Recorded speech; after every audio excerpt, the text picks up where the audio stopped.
Trečiadienis. Šiandien 11-okai turi galimybę perlaikyti biologijos egzaminą. Taigi 10 stresas, 11 stresas, 12 stresas, vaikam daug tų išbandymų, daug egzaminų, daug įvairiausių atsiskaitimų.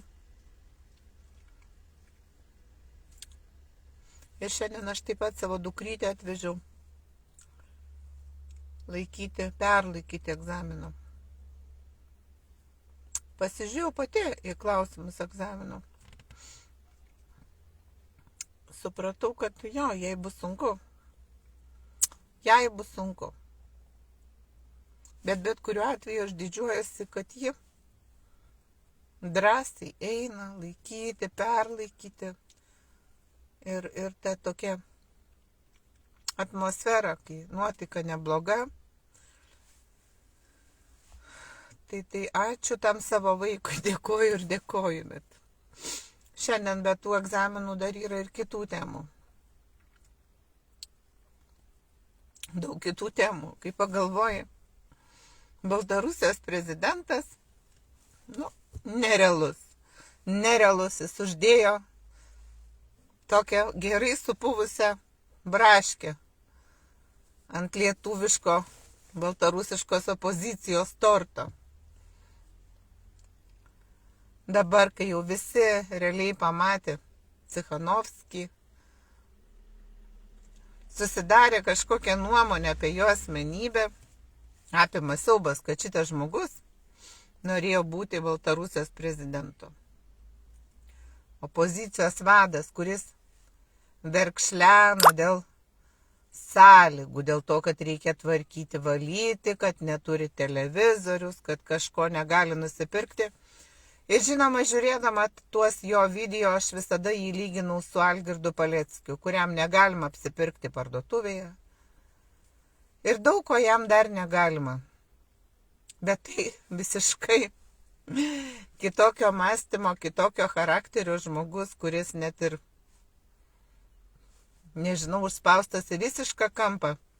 Tikrai neverkšlentų. Algirdas Paleckis niekada neverkšleno. Netgi tuo met, kai visą tą laiką sėdėjo vienutėj, prieš tai, kai buvo suimtas, jis irgi išėjo išdidžiai pakeltą galvą. Neverkšleno ir aš jam vakar pokalbio metu ir sakau, gal mums kažkokių žingsnių imtis. Lukašenka paleido, sakau, ten politinius kalinius, sakė, Erika, mes nesižeminsim, mes nenulenksim galvos ir mes nepataikausim. Tai va, ir palyginus Paleckio tvirtą žodį, tvirtą laikyseną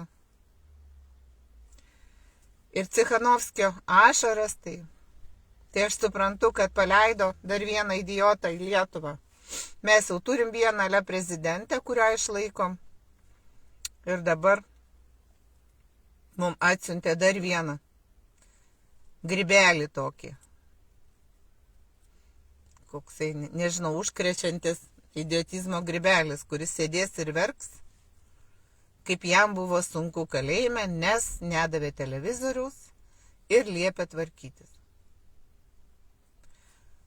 Kažkaip galvojau, kad jisai skūsis, kad jį ten šantažavo, kad ten skriaudė, kad mušė. Ne. Pagrindinis reikalas, kad jam reikėjo tvarkytis. Ir nedavė televizorius. Jie to kaip užstrigo man šitie žodžiai žmogaus, kuris norėjo tapti Baltarusijos prezidentu. Baisu, siaubas. Tai va dabar šitą papuvusią porelę, moraliai vidumi supuvusią porelę, mes turėsim Lietuvoje.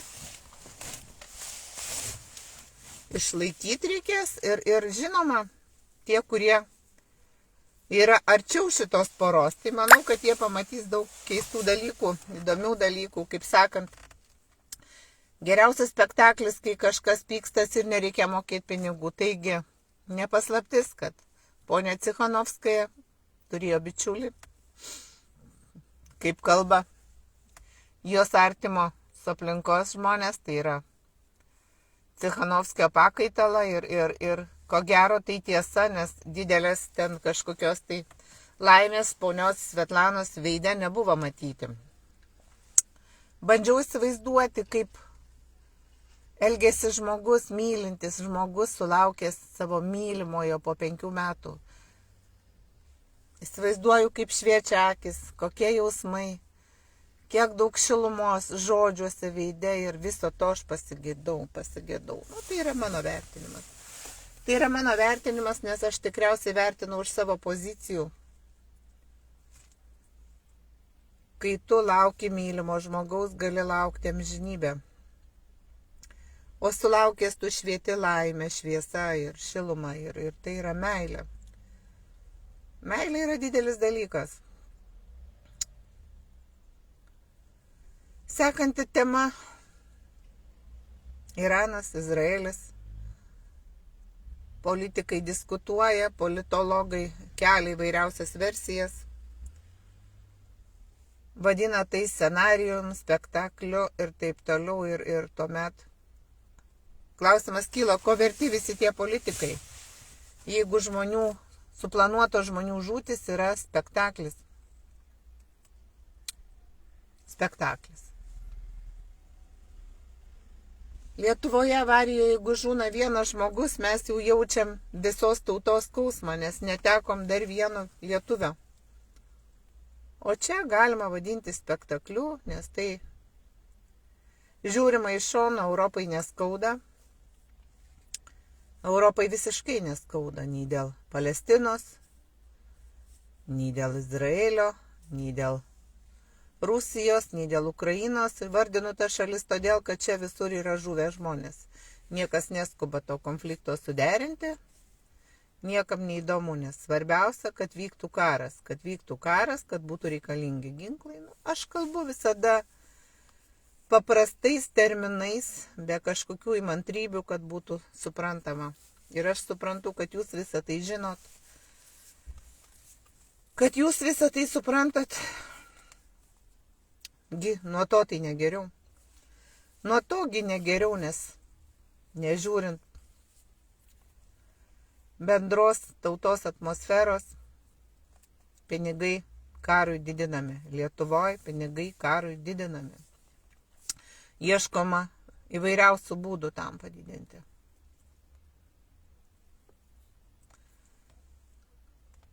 Kita tema yra gamta. Ši vasara tokia nelabai draugiška, sakyčiau. Nors galbūt kažkas iš jūsų paprieštarausit, kad vasara dar tik bus. Galbūt jūs teisus. Mano kartos žmonės sakydavo iki joninių. Gražiausias laikas iki joninių. O paskui jau vėl diena trumpin. Na, tikėkime, kad ta šiluma dar atvyks. Man keisčiausia buvo, kad balandžio gegužės mėnesiuos buvo skelbiama įvairiuose informacijos tinklapiuose, kaip bus karšta, kokia bus karšta vasara ir tikrai daug buvo apie tai rašyta. Taigi kol kas neturim nei šilumos, tai yra vėjai, yra tokia nepastovi, negera temperatūra, net nevasariška, naktys pakankamai vėsios, visą tai suprantam ir žmonėm, kurie augina kažką daržuose, ūkininkam, kurie augina lepesnės daržovės, tikriausiai nelabai malonu, ypač prisimenant pavasario šalnas, kaip nukentėjo sodai. Buvau vakar užsukusi mišką trumpam.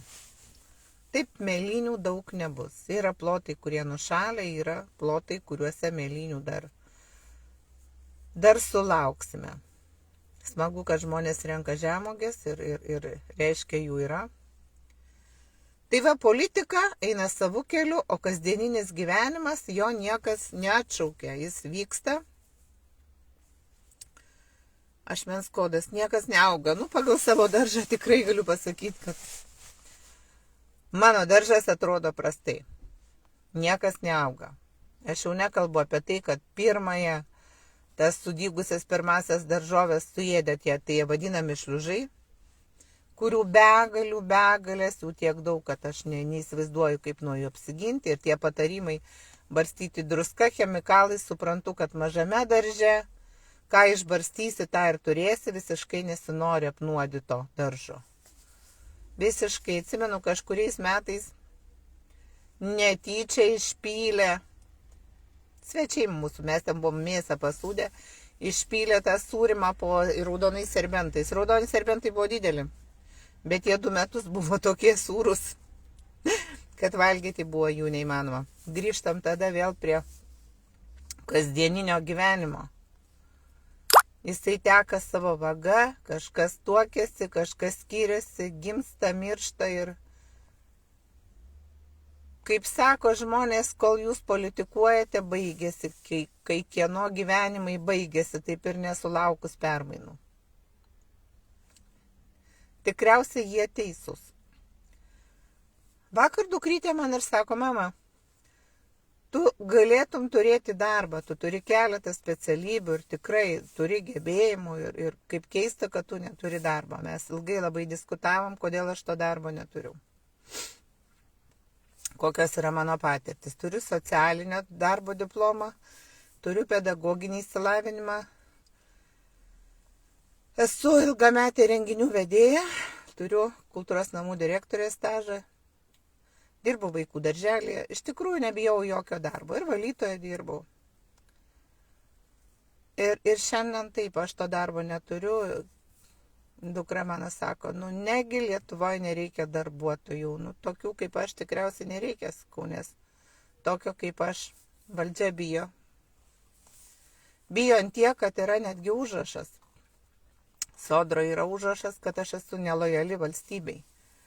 Kas pasakė, kad valstybei atskirkim valdžią nuo valstybės ir viskas bus gerai. Bankė man neatidaro sąskaitos, nes taip pat yra raudonai pabrėžta, kad nelojalus, nerekomenduotina. Nors man tos sąskaitos ir nereikia, ašgi neturiu jokių pajamų.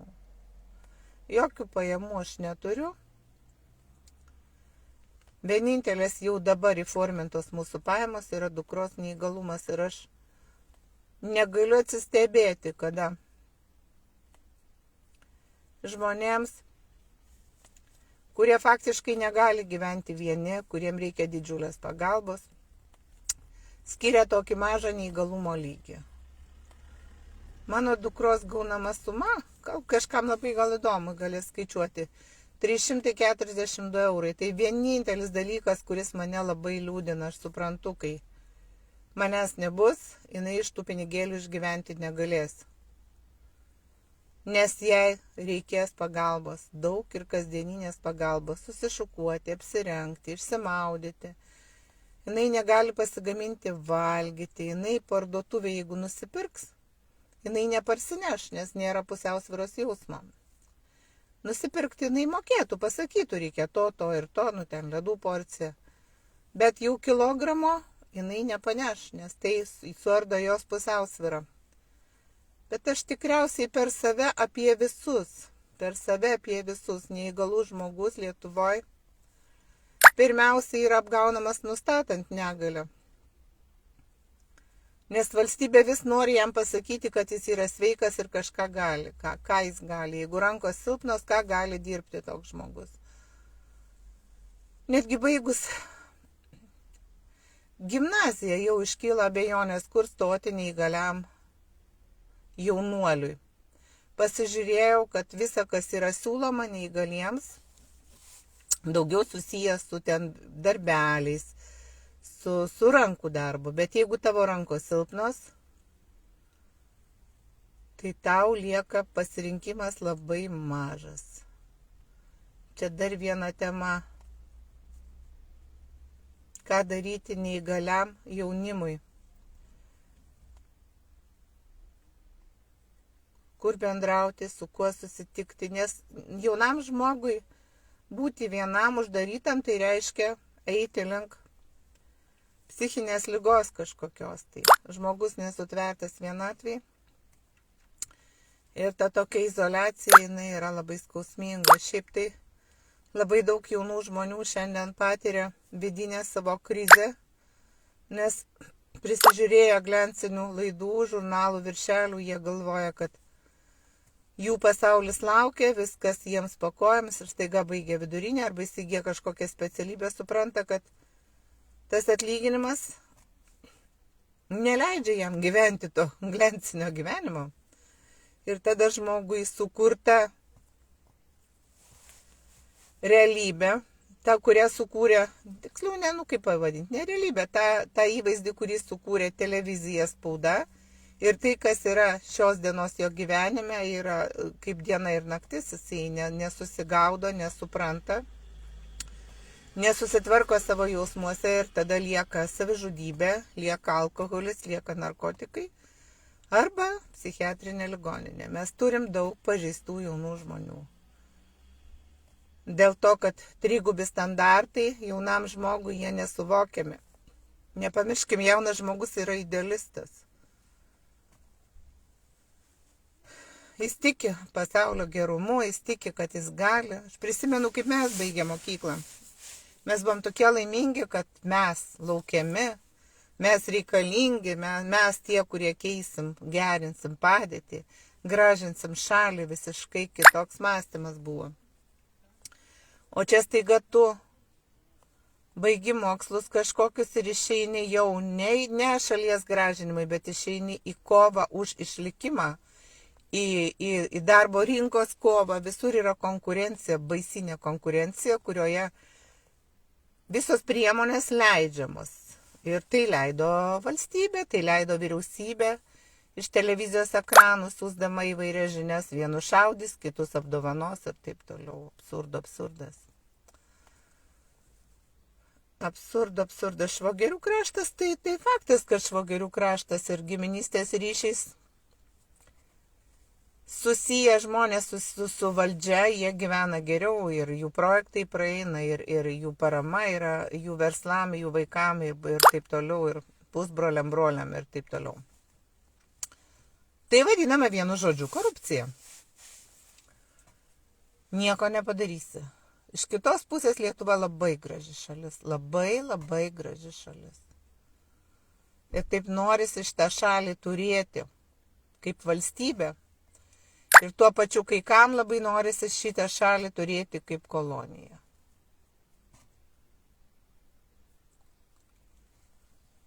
O mes, ką mes? Mes gyventojai šitos teritorijos, ne šalies valdytojai, tiesiog šitos teritorijos gyventojai. Kol kas gražiai pavadinti lietuviais, manantis, kad kažką galim spręsti, pagal tai, ką daro mūsų valdžia, suprantam, kad nieko negalim spręsti. Bet tai apie valdžią nekalbėsim. Ir taip žinom, kad jie čia yra tik tai kaip direktorius įmoniai. Įmonės savininkas diktuoja, direktorius daro tai, ką reikia.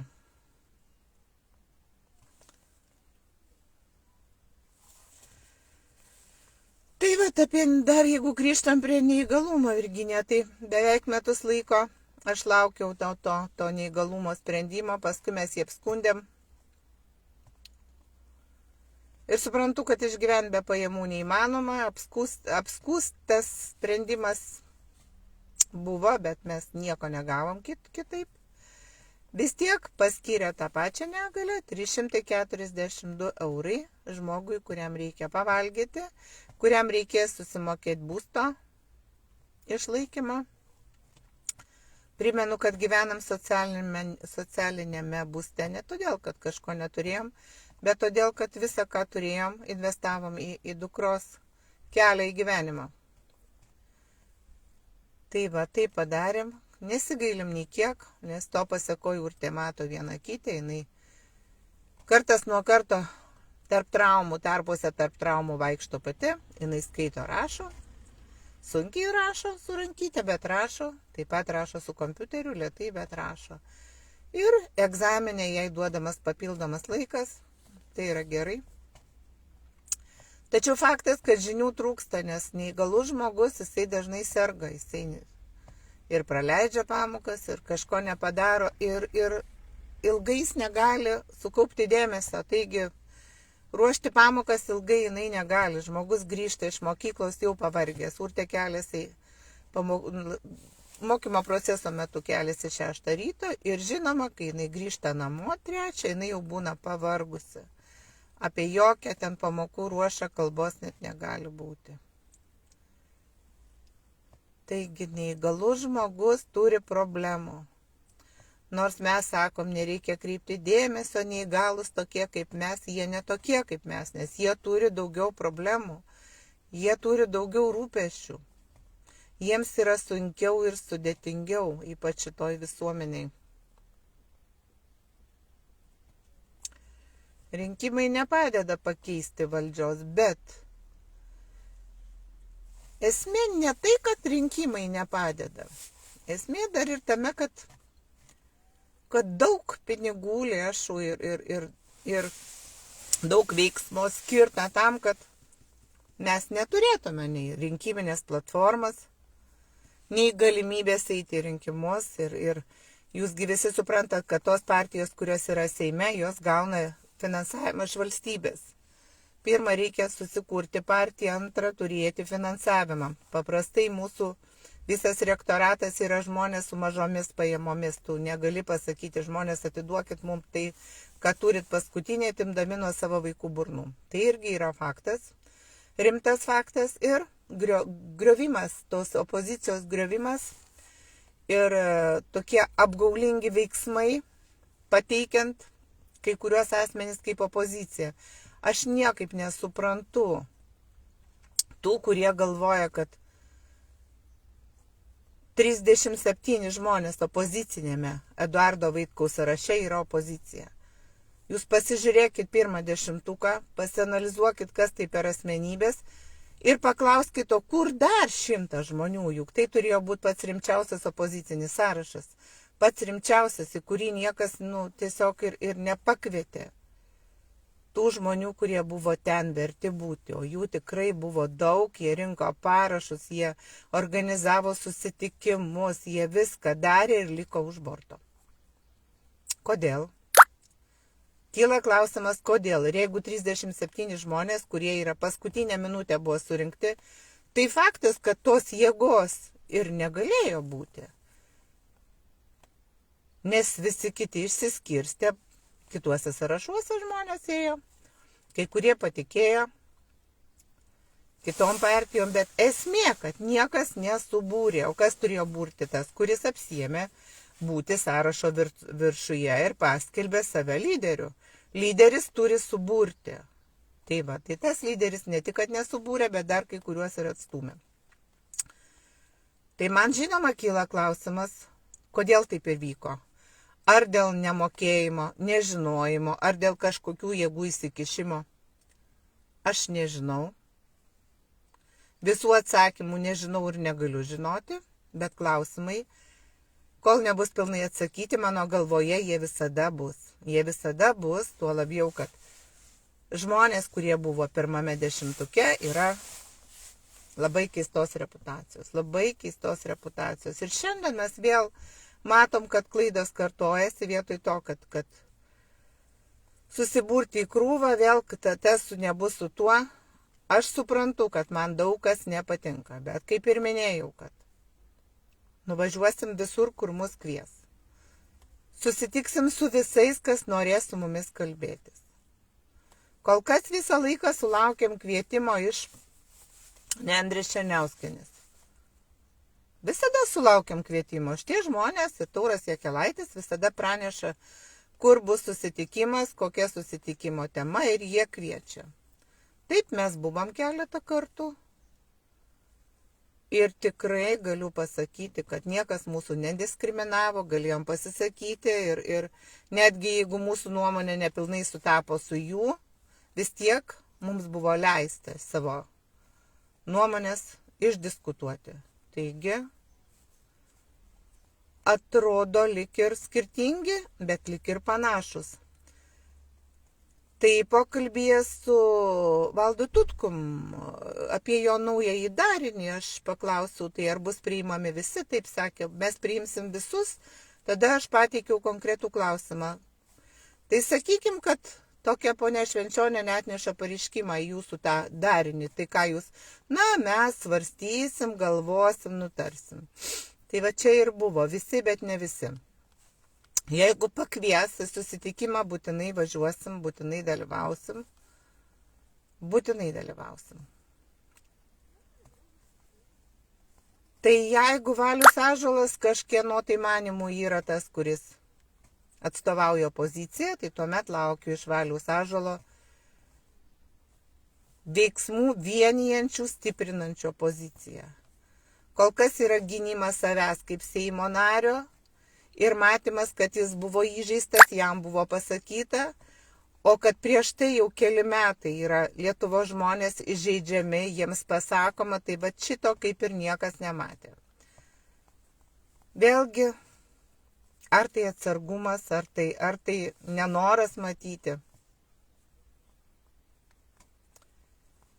Šiaip ir Seimo nariai, vadinantys save opozicija, turėtų pajudėti dėl Algirdo Paleckio, juk žmogus sėdi ne už nusikaltimą, sėdi už žodį save vadinančią demokratiniai laisvoje šalyje. Sėdi ir viskas. Tai tada, kas yra tie opoziciniai Seimo nariai, jeigu jie gina tik tai savo interesą, kol kas daugiau nematau tokio platesnio gynimo. Ir šiaip iniciatyvos eina iš kitų žmonių. Seimo nariai nepasakė, kad šiandien aš jūs kviečiu atvykite prie Seimo. Šiandien aš jūs kviečiu atvykite į Seimą, dalyvaukite diskusijose. Aš nematau tų viešų kvietimų. Galbūt kažkur kažkokie pavieniai ir yra, bet tik tai vieši kvietimai žmonėms su konkrečiais tikslais gali padėti sujudinti didžiulę pasipriešinimo bangą prieš naujai priimamus įstatymus. Žinoma, mes patys irgi labai mažai padarom. Kaip sakau, galim visi kviestis tuos Seimo narius ir klausti, kodėl jie balsuoja taip ar kitaip. Galime rašyti jiems laiškus. Tiesiog bent jau sudrumsti jų ramybę ir paklausti, kągi jie atstovauja, jeigu jie negirdi savo rinkėjų.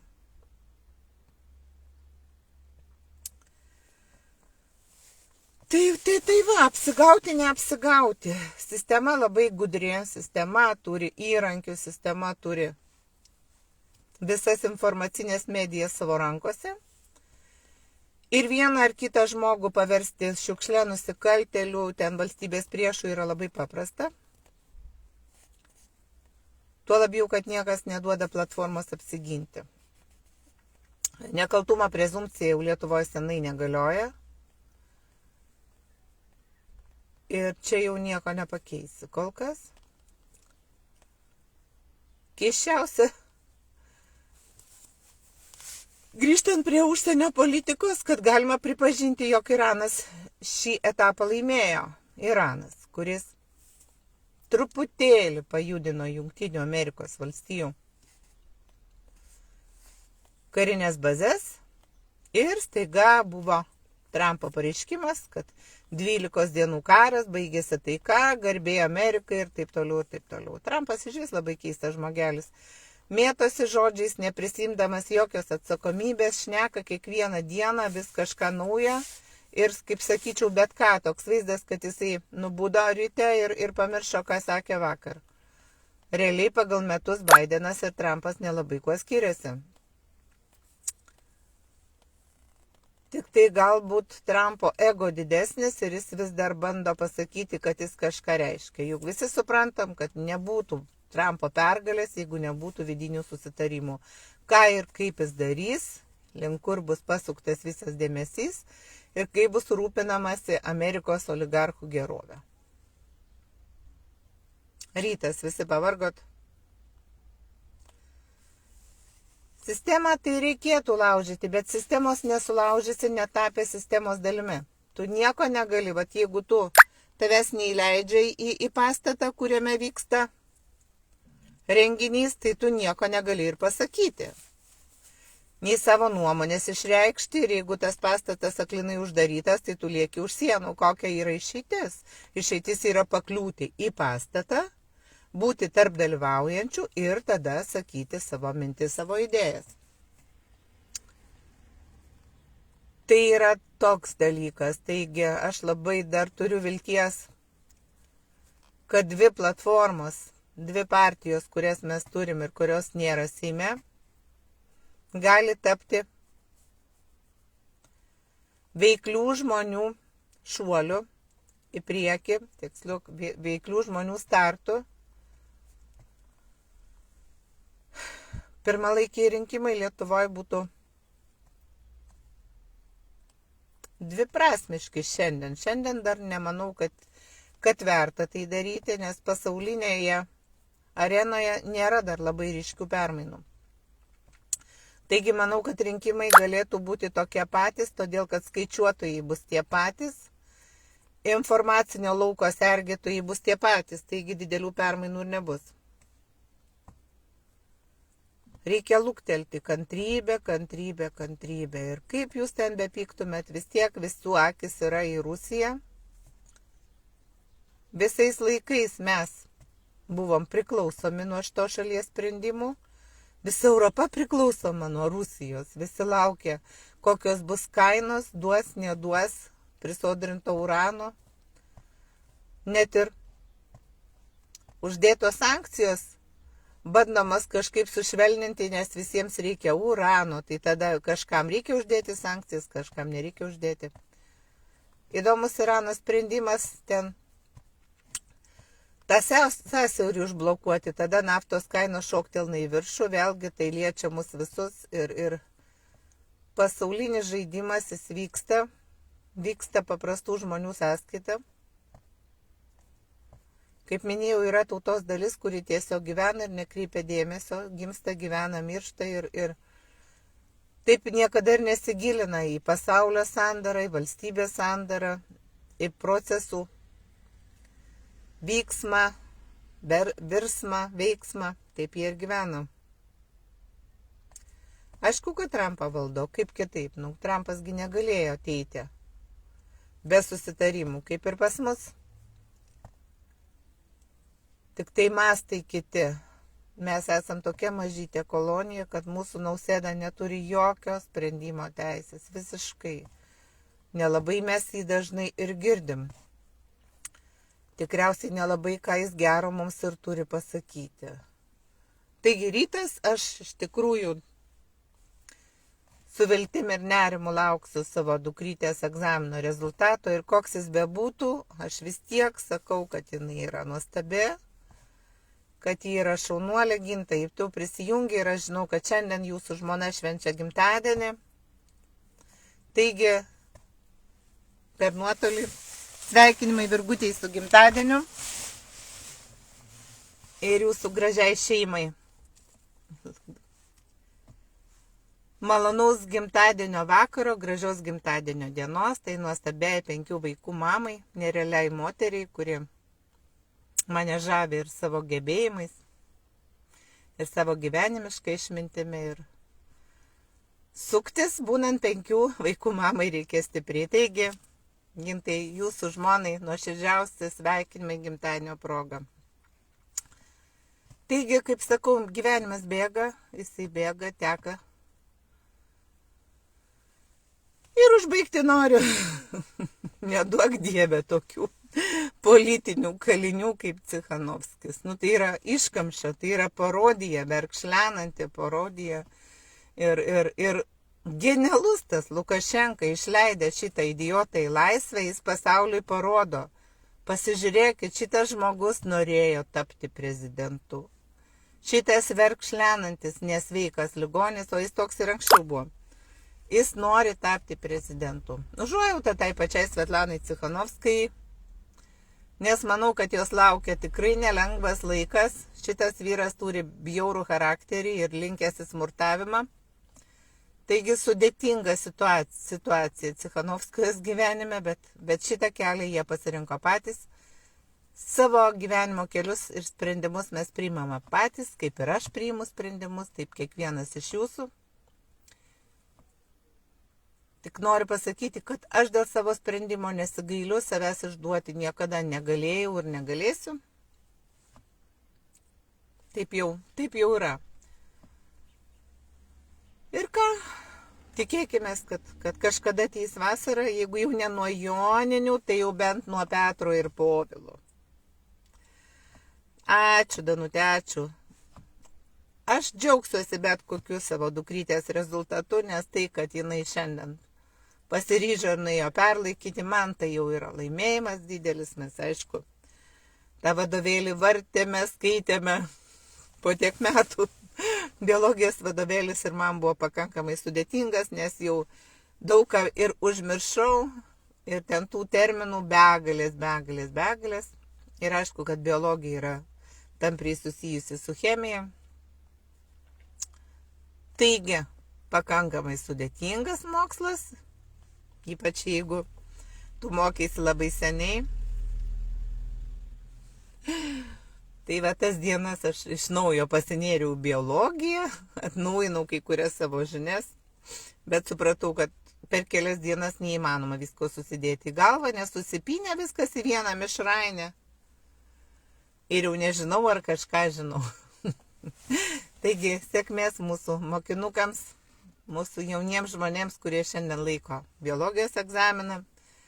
Žinau, kad dar bus perlaikymas 27, paskui Liepos 2, o aš laukiu žinių dėl rytdienos teismo. Dėl atsinaujinusios traumos judu mažiau ir per Jonines niekur nejudėjau, nes tiesiog labai nevykusiai parkritau ir tas lūžis atsinaujino. Ir talonas pas gydytoją pas mane tik Liepos 1, bet aš paprašiau atidėti teismo posėdį, bus kaip bus. Ir šiandien aš manau iki kokios 12 valandos žinosiu. Jeigu teismo posėdžio netidės, tai jis bus rytoj apylinkės teisme ir tai bus teismo posėdis būtent medininkų tema. Ir baigdama savo laidą aš sakau, kad savo pokalbį, monologą galima taip sakyti, aš sakau, kad savi šaudė į savus, tai yra besikartojantis scenarijus ir pono Kasčiūno pokalbis, kuriame jis užtvirtina, kad nelojalius piliečius reikia šaudyti, tik dar kartelį patvirtina, kad vėl savi šaudys į savus. Taigi Paleckis nieko nesumelavo, jis pasakė tiesą, kuri istorijoje jau daug kartų patvirtinta. Savi sudarinėjo sąrašus ir vežė savus į Sibirą, visur savi skundė savus ir tai yra viskas padaryta mūsų tautos rankomis. Mūsų naikinimas vyksta mūsų tautos rankomis, aišku, nuleidžiant įsakymus iš aukščiau. Taigi, savi vėl šaudė savus. Yra tokių savų, kurie labai nori mūsų naikinti. Taigi, laikykimės tie, kurie netokie savi, bet tie, kurie yra bičiuliai, bendraminčiai, žmonės išlaikę sveiką protą ir suprantantis, kad kiekvienas lietuvis yra aukso kainos, mūsų tiek nedaug. Laukim tos vasaros šilumos. O šiandien aš dar turiu braškę. Kvepia. Ačiū Gintai, ačiū labai. Tai jo, tikėkimės, kad šiluma ateis, nuotaika pasikeis. Ir po paskutinių įvykių mesgi dar turim daug įvairiausių tarptautinių įvykių, lauksim, kaip pasikeis pasaulis, kokie susitarimai bus priimti. Taigi, šiandien, rytoj, aš manau, kad įvairiausių naujienų sulauksim ir nežinia dar, ką Trumpas pasakys rytoj iš ryto atsibūdęs. Trumpas pamažu tampa naujuoju Bidenu. Kągi, iki pasimatymo.